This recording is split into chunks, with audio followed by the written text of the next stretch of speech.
I'm a top banker, so I think I deserve to remarry a beautiful and capable woman.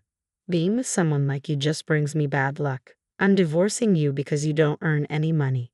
What about our child? What will happen to her? I asked. Take care of Emily yourself. I'm having a new child with my girlfriend, he responded. My husband, who had left me and our daughter Emily, and even got his girlfriend pregnant, announced he was remarrying. Fed up with his behavior, I decided to get a divorce. After the divorce was finalized, I still had some important things to deal with. When I went to his workplace, I saw my husband and his girlfriend, both smirking as they walked towards me.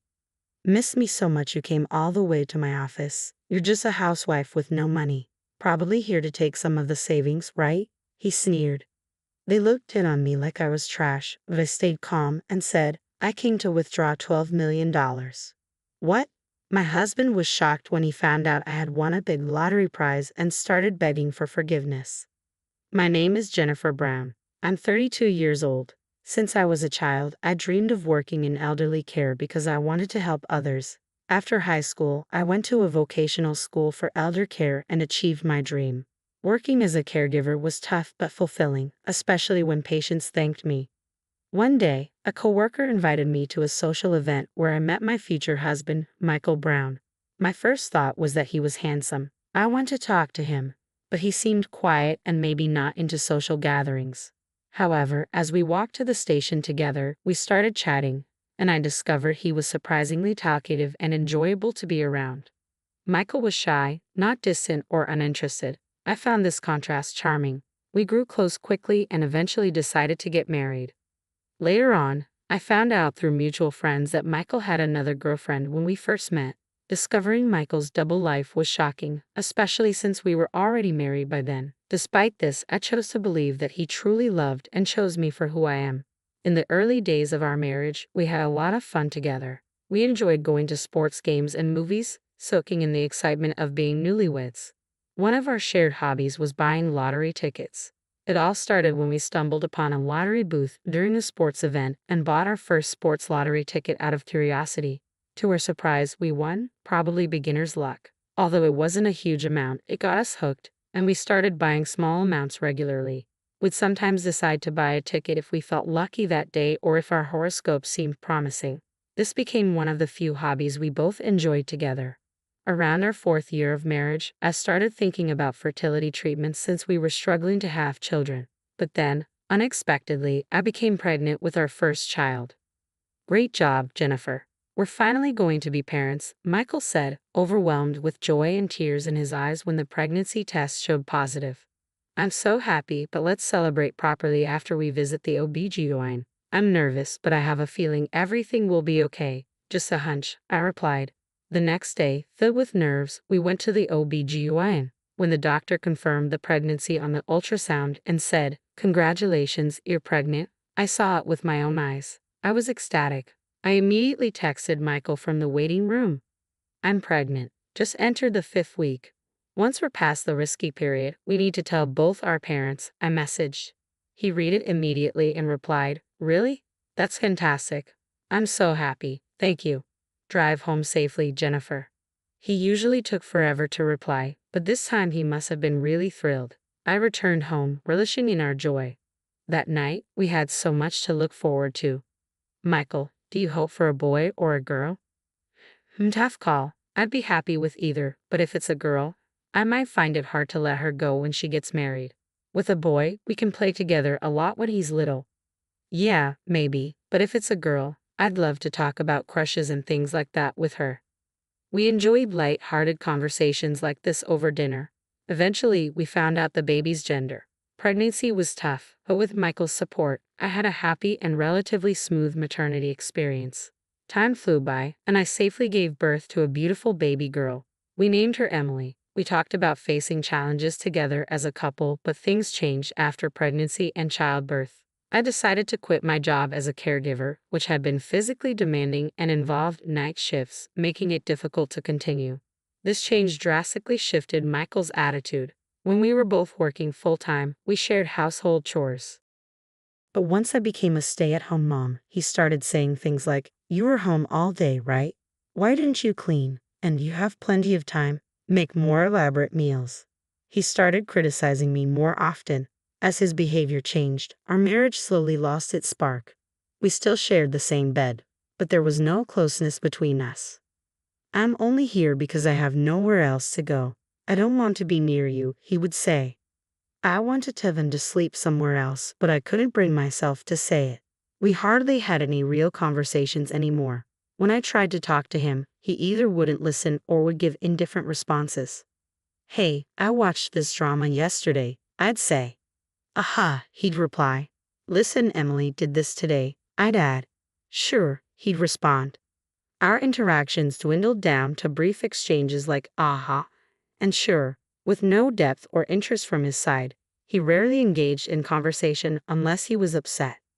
Once, when he was angry, he said, what's with this meal? It's too bland. I can't eat this.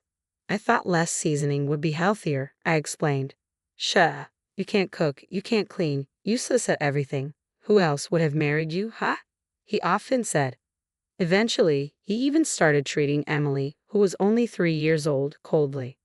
Daddy, look, I drew this, she would say, showing him her drawing. So what? He would respond. No child could feel close to a father like that. Despite everything, I kept trying not to upset my husband and avoid arguments. Lately, though, I've been wondering, am I just a housekeeper disguised as a stay-at-home mom? At home, he treats us like that, but outside, he's a successful banker at a major bank. My friends even envy me, saying, wow, you have a banker husband. You two are a power couple, and he seems so devoted to you, Jennifer. But that's just his public image. Once at a friend's wedding, he declared in front of everyone, Jennifer is amazing at cooking, cleaning, and laundry. She's a fantastic wife. My friends cheered, impressed. But the reality is different. He's indifferent towards Emily and me at home, behaving abusively. He's a completely different person outside, selfish and uncaring. He disappears for weekends without explanation, returns in the early hours, and never helps with household chores or childcare. During weekdays, I don't know when he finishes work or where he goes. He comes home late, and if I ask, he snaps. It's none of your business where I am or what I'm doing. Just be thankful that someone as successful as me brings money home. He even said, you're at home all day but can't even manage the household chores properly. Don't complain to someone like me, an elite. You've lost all your charm, not even looking like a woman anymore. His words shocked me, leaving me in tears the first time he said them. Despite everything, I tried numerous times to mend our relationship. However, with him rarely at home or in a bad mood early in the mornings, we grew increasingly distant, living like strangers under the same roof. People might think I should have divorced him sooner. Honestly, I'd often considered it myself, but could I, as a stay-at-home mom, raise Emily alone? Could I find a job if I started looking now? Would I be able to fulfill Emily's dreams like hobbies or college? Could I provide her with a comfortable life? These worries weighed heavily on my mind. One day, while I was alone at the supermarket doing our grocery shopping, I noticed a lottery booth tucked away in the corner with a sign that read, Lucky Day. As I stood there at the lottery booth, memories flooded back of the times when Michael and I used to buy tickets together whenever we saw that Lucky Day sign. Those were such good times, now seeming like a distant past. It struck me how much Michael had changed. Filled with a sense of desperation, I decided to buy a ticket on my own for the first time in a long while. Might as well, I thought to myself. I briefly considered telling my husband about the ticket. Perhaps if we won, it could bring back those carefree conversations we used to have, dreaming about our future plans and adventures together. Holding on to that faint hope, I headed back home. But as usual, my husband didn't return until after 10 p.m. After putting Emily to bed, I was sitting on the living room sofa watching TV when I received a call from my husband's phone. Hello, what time will you be home? I answered. Is this Michael's wife? A strange woman's voice replied. A chill ran down my spine, sensing something was wrong. Who is this? I asked. I'm Lily, Michael's girlfriend. Your husband is sleeping right next to me, the woman said. I've wanted to talk to you. I love Michael and he loves me too. Honestly, he told me you're like a maid to him and he's done with you. I think he's going to ask for a divorce soon, so he should start preparing. The shock and betrayal hit me hard as I listened to her words. I was furious with my cheating husband, though sadly, it wasn't a surprise. I had suspected his infidelity for a while. He always came home late on weekdays, was absent on weekends, and was secretive with his phone. The lack of intimacy between us only fueled my suspicions. So when Lily, his mistress, spoke so confidently and unapologetically, it disgusted me to hear how casually she admitted to their affair. Is that so? I need to hear this from Michael first. I'll hang up for now. We can discuss this more later, I managed to say, trying to keep my composure. No, talking to Michael won't change anything. In fact, I'm pregnant. It's Michael's child. Please start the divorce process soon, for the sake of our baby, she insisted. Her words stunned me. Pregnant? You must be lying. It's true. Michael has promised to support me and the baby. As a successful banker, he plans to marry me and raise our child together. It's time for a wife swap. Can you send Michael's belongings over soon? Her audacity stunned me. I had our precious daughter at home, and the thought of Michael flaunting himself as a successful banker sickened me. Too exhausted to argue or shout, I calmly asked, "All right, can you give me your address?" "Wow, you're surprisingly cooperative," she remarked. "The address is—" I noted it down and ended the call. Around midnight, Michael finally returned home. I confronted him about the call from his mistress, and he didn't hesitate to confess to the affair. Yeah, she spilled everything. I'm an elite banker, and I'm planning to marry Lily, who's beautiful and capable. I thought having someone like you, a gloomy stay-at-home mom, might be useful, but being with you just brings me bad luck. I'm divorcing you, a useless, unemployed woman. His words were like daggers piercing my heart. Bad luck? Useless? Just a stay-at-home mom. I couldn't believe what I was hearing. But what about Emily, our daughter? I asked, trying to stay strong. Michael, what about Emily? You take care of Emily. I have a new child on the way with Lily. I'll pay alimony, of course. As a high earner, it's no problem for me, unlike you, he replied coldly. His complete lack of remorse and disregard for our daughter made me question if he had any humanity left. In that moment, something inside me snapped. I couldn't feel anything for a man like him anymore. I knew I had to protect Emily on my own. Michael, unprompted, began talking about Lily. Apparently, she's a 24-year-old new employee, popular and beautiful. I'm leaving you for a young and cute girl like her to start a new life, he boasted, his eyes gleaming with pride. I couldn't even muster tears after being insulted and betrayed by both my husband and his mistress. I simply wished them nothing but misery. That day, Michael packed a few things and left, saying, "I'll send the divorce papers once everything's sorted."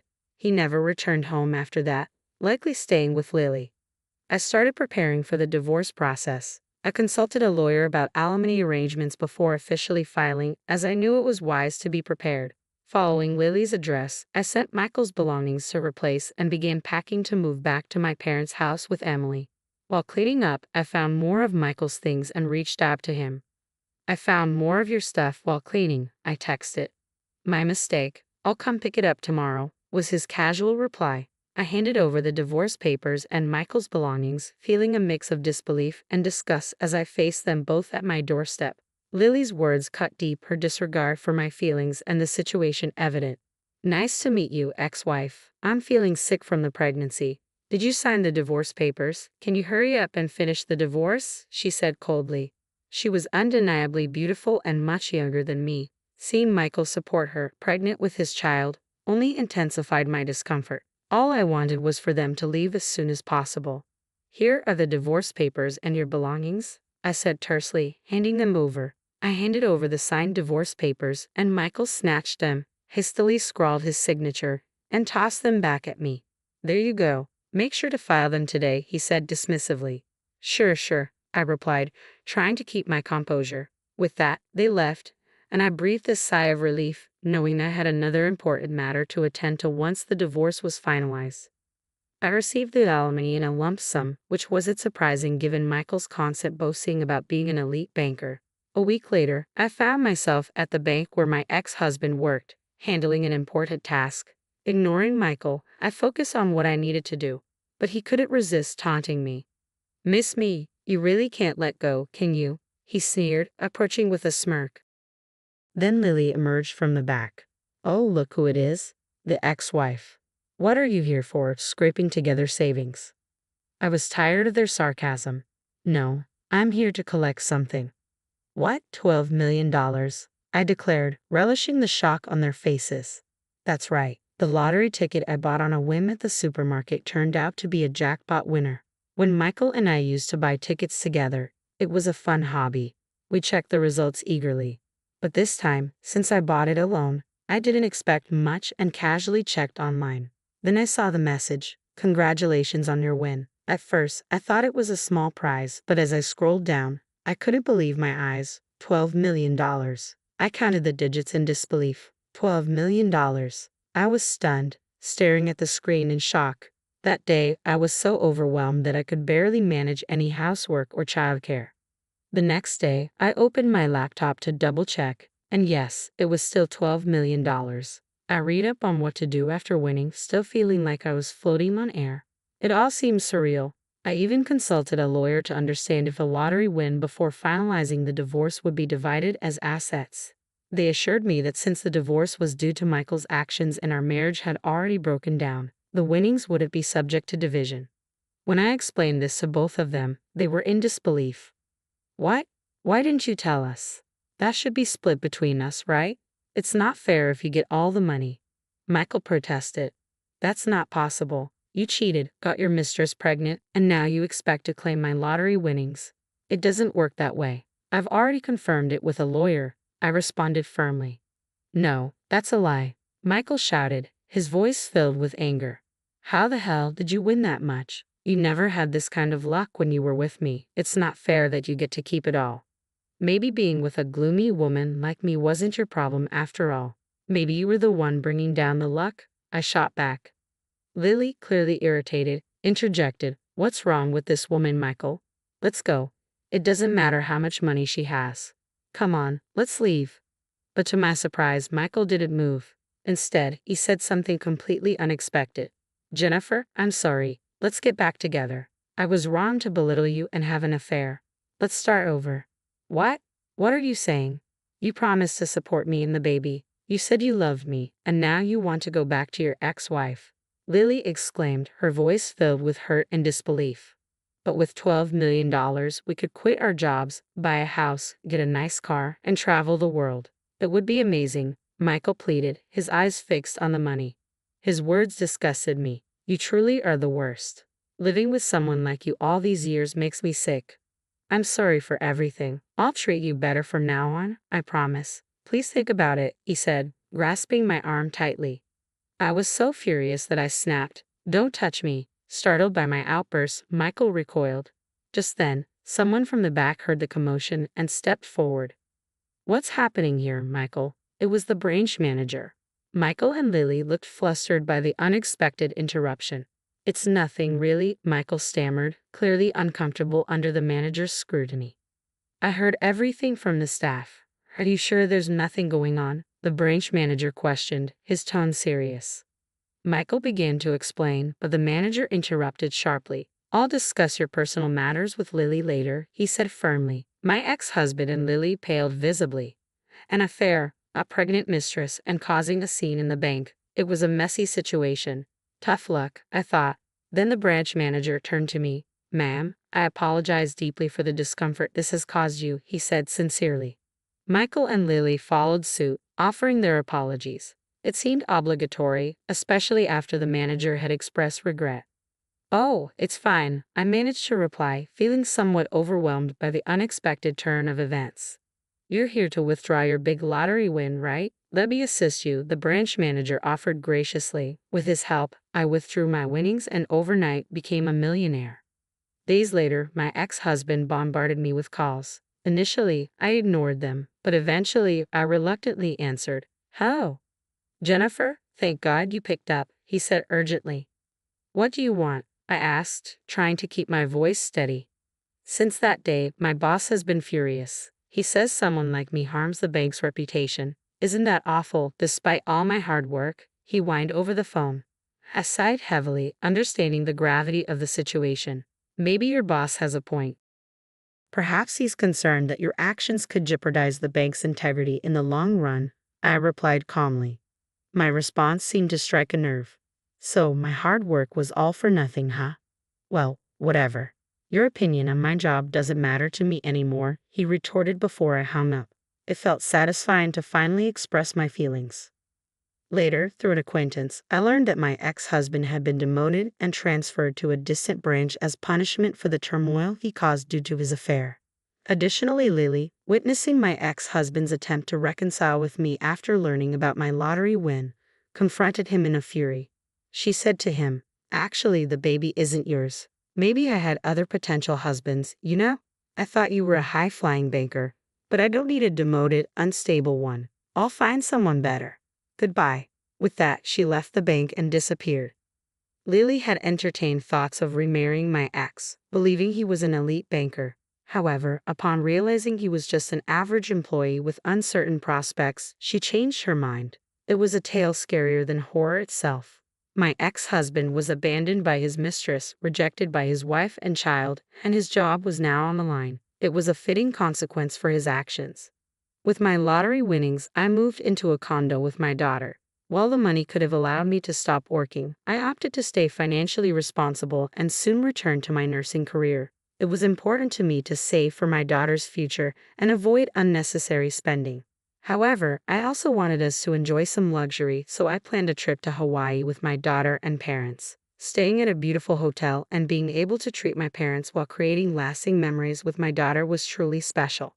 Looking forward, I'm eager to explore more places with my daughter, discover new interests together, and find hobbies we both enjoy. I'm excited about this new phase of life filled with happiness and adventures alongside my wonderful daughter.